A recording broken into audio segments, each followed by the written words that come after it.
All right, Shalom. First and foremost, I want to give all praise, glory, and honor unto Yahweh, Ba'ashim, Yahweh Shai, Ba'ashim Rakakodash, and double honors unto the elders and apostles of GMS Great Millstone, and a sincere Shalom to Yakim bringing out this word in diligence and in truth.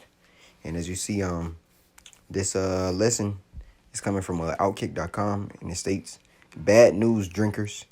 A massive tequila shortage might be looming on the horizon." And now, to the average person, it may seem as if this is, no biggie. Hey, but this is going to aid in prophecy, man, because it's a part of prophecy.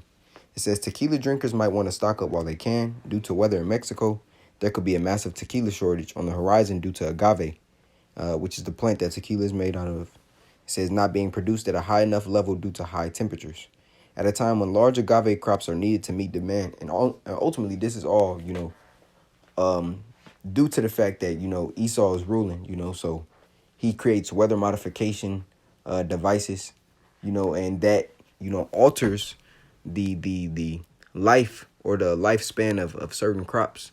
Because if you have, for example, in Vegas right now, it's supposed to be around like 80 degrees, and it just rained yesterday, man. Now we understand this is the springtime, but typically in Vegas around this time, it's not 60 degrees, 60-degree temperatures, and it's not just only for Vegas. Weather all across the world has been manipulated due to ruling. It says, at a time when large agave crops are needed to meet demand, the extreme weather in Mexico is increasing the problems and the potential for scarcity of the product. A combination of bad weather and high demand could collide to create a disaster of a situation. Tequila fans might be facing a crisis. Now it reads, global demand for tequila has been on the high side during the past few years, which has increased the need for large agave harvest to fulfill. Now, extreme heat and dryness are causing problems with the agave crop. Precipitation totals across much of the country have been less than 25% of normal, with large sections having total less than 10% and 5% of normal. It says these are extremely low and in many cases record-setting over this long of a period of 2.5 months. It says, now, let's not panic, but let's definitely be smart about this situation. As a tequila and mezcal fan, they said they don't need the supply running low like COVID toilet paper. Let's keep going.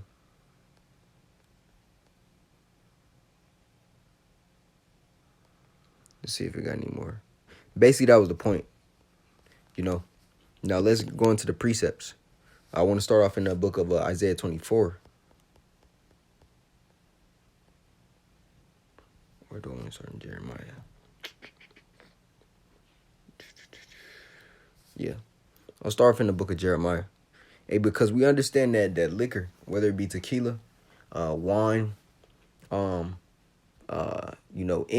spirit or liquor, Hennessy is of the grapes. Wine is of the grape. And there's many other, you got vodka, you got rum, you got all these different liquors or spirits. They help ease and aid pain. They allow people to escape so-called reality.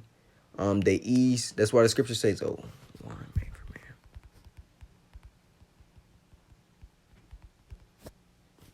This is Sirach 31:27. Wine is as good as life to a man, if it be drunk moderately. What life is then to a man that is without wine? For it was made to make men glad. And that's the point right there. That answers. But we're going to keep reading. It says, wine measurably drunk and in a season bringeth gladness of the heart and cheerfulness of the mind. But wine drunken with excess maketh bitterness of the mind with brawling and quarreling. That's why you always see we have a saying here in Vegas where two-thirds are gathered. The curses activate, man. And that's exactly what happens with Jake, man. They get filled with the blood of the grape, so to speak. And niggas start fighting, niggas start shooting, and niggas just start nigging, man. It says, drunkenness increaseth the rage of a fool till he offend. And that's why you see, they had a Hennessy fest years ago, man. And you already know how it went down. A bunch of shots were fired, and people got hit, man. Because it was full of niggatry. It says, it diminishes strength and maketh wounds. Rebuke not thy neighbor at thy wine, and despise him not in his mirth. Give him no despiteful words, and press not upon him with urging him to drink. What they would call alcoholic peer pressure. It says don't urge someone to drink. If it's not for them to drink, well, it's not the time to push it upon them either, man. But as you see, it says wine is as good as life to man. So what the Lord is doing is he's taking away that comfort that the wine or the liquor may bring. And a huge portion of Jake, drinks tequila. That Northern Kingdom, they all about the tequila, man. And Jake is of, is still of the blood of the grape as well. Even though tequila is a agave, it's still liquor. This Jeremiah 30, I want to start at 4. Because it's going to lead into, I'm going to bring out why I'm actually bringing out Jeremiah 30. This is 4. And these are the words that the Lord Yahweh spake concerning Israel and concerning Judah. For thus saith the Lord Yahweh by Hashem Yahushai, we have heard a voice of trembling, of fear, and not of peace. Right, speaking of the times that we're coming into, Daniel 12:1. It says, ask ye now and see whether a man doth travail with child. Wherefore do I see every man with his hands on his loins, as a woman in travail, and all faces are turned into paleness. Alas, for the day is great, so that none is like it. The scriptures say what? Written within is lamentation, mourning, and woe. It says, alas, for that day is great, so that none is like it. It is even the time of Jacob's trouble, but he shall be saved out of it. That he, speaking of the elect, they have to go through that tribulation, but they will be saved. The 144,000 and the 1/3. Now, I want to grab another precept. This is coming from the book of Isaiah 24. Oops. Yep. This is Isaiah 24. And I'll start here at I'm going to start here at 4. It says, the earth mourneth and fadeth away, the world languisheth and fadeth away. The haughty people of the earth do languish. The earth also is defiled under the inhabitants thereof, because they have transgressed the laws, changed the ordinance, broken the everlasting covenant. Therefore have the curse devoured the earth, and they that dwell therein are desolate. Therefore the inhabitants of the earth are burned, and few men left. Right. And ultimately, the earth being broken, or it's like the earth being defiled, the laws being transgressed. This is all under the earth being under the rulership of Esau. It says, the new wine mourneth, the vine languisheth, all the merry-hearted do sigh. The mirth of tabrets ceaseth, the joys of them that rejoice endeth, the joy of harp ceaseth. Now, this is important because, especially with Jake, man, they can't party or chill, relax, without liquor being involved, right? So the Lord is going to take that comfort or that ease away from that scenario, man. So you're going to have to face reality more. It says, same with the drugs, the weed Jake smoke, the pills they pop. All of these are to escape or to get them in a state of where they don't care about facing the reality. So the Lord is going to strip them of all of this, man.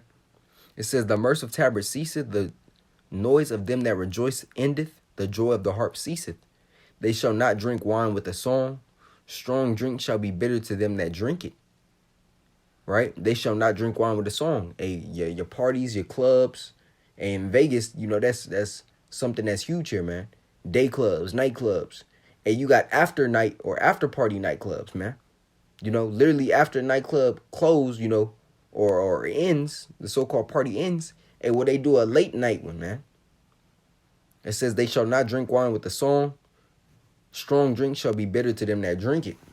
And that's what the Lord is going to bring, man. He's going to bring the chaos, the hell, and the havoc. That is going to do what? That's going to make you face reality, man. That wine ain't going to be no comfort no more. Now it's going to be bitter. Now I want to grab another precept. Oh, it's like I got to keep going. It says, the city of confusion is broken down. Every house is shut up, that no man may come in. There's a crying for wine in the streets. And that's manifold. Because it's going to be a physical cry for wine. People are going to want liquor in order to aid the pain.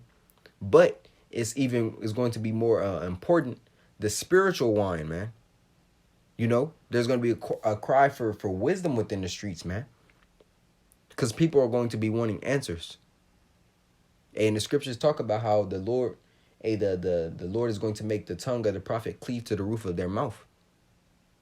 Amos 8:11 as well. It says, all joy is darkened, the mirth of the land is gone. Right? That mirth. You know? That's why the scripture tells us better to go to the house of mourning than to the house of feasting. You know? Than to the house of mirth. Now I want to grab another precept. It's coming out of the book of Isaiah as well. This is Isaiah 32, and I'm going to start here at 9. It says, rise up, ye women that are at ease. Hear my voice, ye careless daughters. Give ear unto my speech. Now I'm going to grab this precept down for the 12th verse, but I'm going to read down. It says, many days and years shall ye be troubled, ye careless women, for the vintage shall fail. Hey, we understand that women drink more than men, you know. They consume way more liquor than a man, and they act way more wilder. Those demons, you know, attach onto them at a way higher level, man. You know, women to do anything under the influence of a shot or a few. It says, many days and years shall ye be troubled, ye careless women, for the vintage shall fail, the gathering shall not come. Right? In that vintage, it goes into, you know, the grape, you know, or wine. But we also understand, hey, the vintage is going into their you know, the privileges, you know, whether it be the government assisted programs he has put them on, you know, or even them having a leg up in society where, hey, if a woman looks decent enough, you know, she's placed in a position where men will cater and simp to her and give her any and everything that she wants because of how she physically pleases them, you know, how she just looks. And all of that is going to fail. But when you go into this word vintage, it's H1210. It says vintage. It says the grape crop. So what? The liquor, man, the wine, right? It says to gather grapes, and this is the root of it. To shorten, diminish, refers to the grapes and the vintage, and it is equivalent to gather the vintage of the grapes, the vineyard. Let's see if it has any more. But that was the point, man. You know, so the Lord is going to cut off, you know, the access to liquor, man, which may not seem like a huge part of a huge problem, but it truly is, man. The American people already don't live in a reality due to a normalcy bias. So now with you taking away their weekend, so to speak, you know, you take away their Saturday and Sunday or their Friday night to Sunday night and take away their liquor, now they have to face a reality 24/7. And that's going to bug these people out. Being in Jacob's trouble with no ease, no comfort. Hey, because the comfort is who? Yahweh Shai said he would send us the comforter, which is what? The spirit, the word, man. So that's what we rely upon, our comfort. But they rely on the comforts of this world. You know, the physical, tangible things. And that's why also they'll feel that demise and that stress, man. They'll go through these plagues, these scourges without a balm. You know? So I just want to bring this to the body. Lord willing, it was edifying. I want to give all praises, glory, and honor unto Yahweh, Ba'ashem, Yahweh Shai, Ba'ashem Arakakwadash. A double honors unto the elders and apostles of GMS Great Millstone, and a sincere shalom to you, Akim, bringing out this word in diligence and in truth. Shalom.